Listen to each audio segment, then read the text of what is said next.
I'm Abby Staples, and this is my presentation on the Iron-Jawed Angels movie. The Iron-Jawed Angels is a moving film about the women and suffragettes fighting for the right to vote.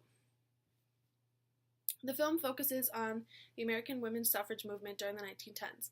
It follows women's suffrage leaders Alice Paul and Lucy Burns as they use peaceful and effective nonviolent strategies and tactics to revolutionize the American feminist movement in order to grant women the right to vote. The parts of the movie that I will be analyzing and connecting to the course material are the parade and when the women stand outside the White House. The parade scene is an important part of the film. In the days leading up to the parade, the leaders attempt to receive police protection. They eventually receive it, but the chief of police states that it's just not at the top of their priority list. The women start their march through the streets of D.C. They receive shouts and cheers from the women in the crowd. Then after some time, the men in the crowd start to shout rude comments to the women, clearly getting other men in the crowd riled up. The police there to offer protection happen to move away so that the men can rush the parade goers, causing a riot of sorts. The collective behavior of the parade goers is an expressive and conventional crowd. And for the angry men who ambush the women, I would classify them as an acting crowd or a purposeful riot. Both of these behaviors are violent and destructive. These men set out to do harm and to stop the women from their eventual goal, which was for President Woodrow Wilson to see them and to see that they deserve the right to vote. An expressive crowd, which was the crowd that I gave the parade goers or the women in the parade, is explained as a collection of people who gather primarily to be excited and to express one or more emotions. And a conventional crowd is expressed as a collection of people who gather for a specific purpose. The parade is a combination of both of these collective behaviors. The women gathered for the parade to express their disappointment about their lack of rights and the lack that anyone cares about their rights. They had a specific purpose to be there. Again, it was to show President Wilson that they deserved the right to vote and they were stronger in numbers. The next scenes I'll be discussing are when the women stand outside the White House. They are there again protesting the decision of the House to veto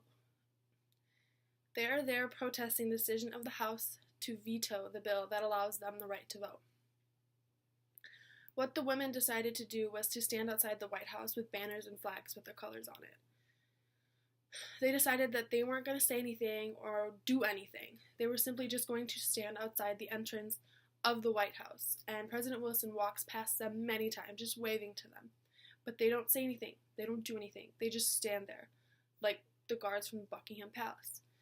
The women just stood there silently, even though these people would come by throwing insults at them, staring at them like they were crazy.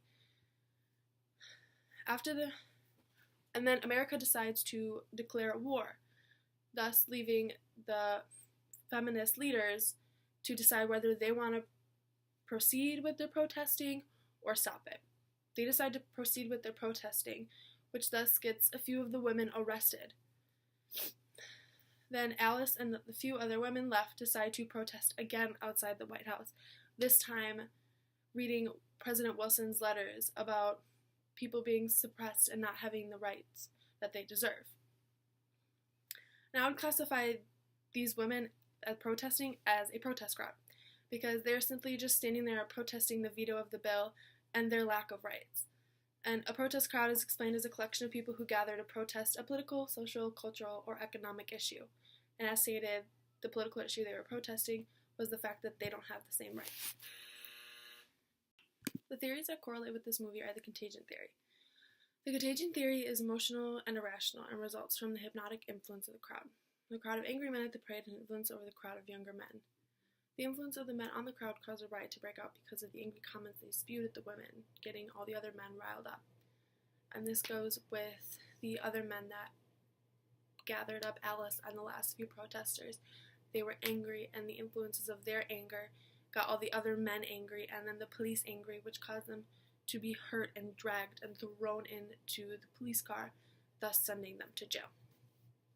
Overall, this is a fantastic movie that shows the fight that women had to put up in order for generations of women after them to be treated as equals, in order for them to get the right to vote.